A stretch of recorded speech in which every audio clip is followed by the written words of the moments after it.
Hello and welcome. If you've ever felt overwhelmed by the dizzying speed of our digital world, all the constant notifications, that endless scroll, well, to really understand it, we need to look back. And not just 20 years, I mean more than 500 years, to a technology that literally created the modern world as we know it. So let's just dive right in with a pretty provocative idea. What if the printing press wasn't just about old books? What if it was really the 15th century's version of social media?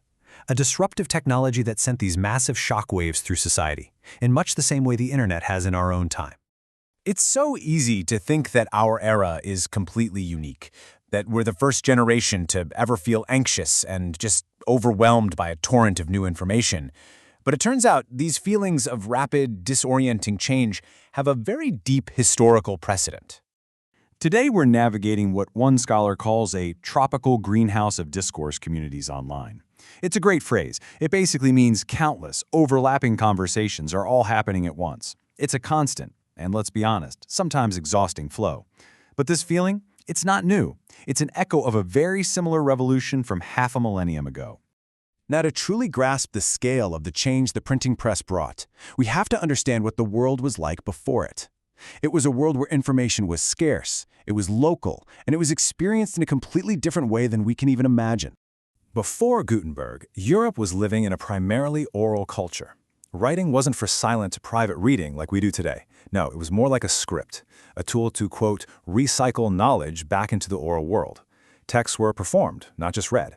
And knowledge, well, it was held tightly by the very small elite who could write and afford incredibly expensive, hand-copied manuscripts.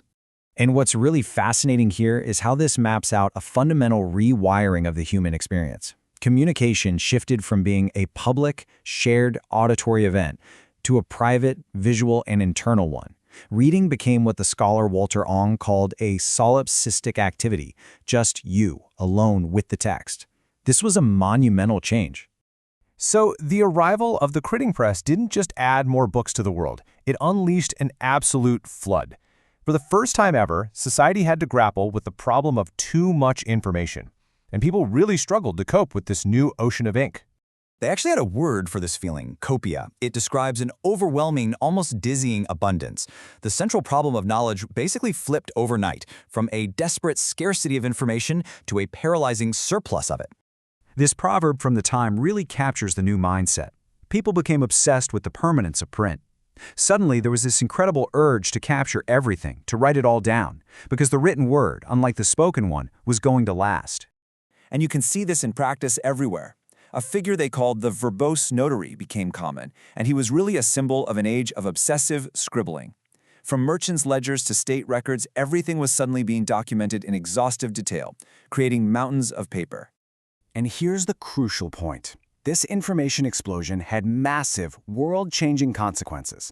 I mean, think about the Protestant Reformation. It was almost entirely powered by cheap, mass-produced pamphlets. Print even created the first true media celebrity in Martin Luther. And beyond religion, it began to standardize languages, and for the first time, people could feel connected to communities far beyond their own village, planting the very first seeds of nationalism. Okay, so let's shift to our time and see how this all connects. Because the internet, just like the printing press, isn't just a tool for information. It's fundamentally changing our sense of community, our identity, and even our rituals. Remember how the Reformation created new religious communities united by shared texts instead of by location? Well, today the internet fosters what we could call virtual congregations, online communities linked only by their technology and their shared interests. The parallel is just striking. This transformation runs deeper than you might think. It really touches the very core of human practice. Let's look at a really fascinating example from a study of some early online communities. This is a real transcript from an online neo-pagan ritual. The idea that virtual bread is okay is just incredible. It shows how even the most physical, ancient rituals can be adapted and find real meaning in a purely digital space, a kind of sacred space created just by text on a screen. So as we bring these two eras together, you can really see it. While the technology is obviously different, the human and societal response follows this incredibly familiar pattern. The disruption, the anxiety, and the innovation. It's all part of the same story, just repeating itself. And here you can see the parallels laid out side by side. Both revolutions broke the information monopolies of the old gatekeepers. Both created new kinds of communities that stretched far beyond town borders. Both fueled massive social upheaval, and both left people feeling totally overwhelmed by information, even as they created brand new ways to communicate. The similarities are just impossible to ignore. And this really is the essential takeaway. The full effects of the printing press, things like the Enlightenment, the scientific revolution, the rise of the modern nation-state, all of that took centuries to unfold. By that measure, we are just at the very, very beginning of understanding where our own revolution is heading. If you found this exploration of history and technology insightful, we would so appreciate it if you would please take a moment to like this explainer and subscribe for more. Your support really does help us continue to break down these complex topics. So we're left with this final big question. The print revolution gave us both immense conflict and the Enlightenment.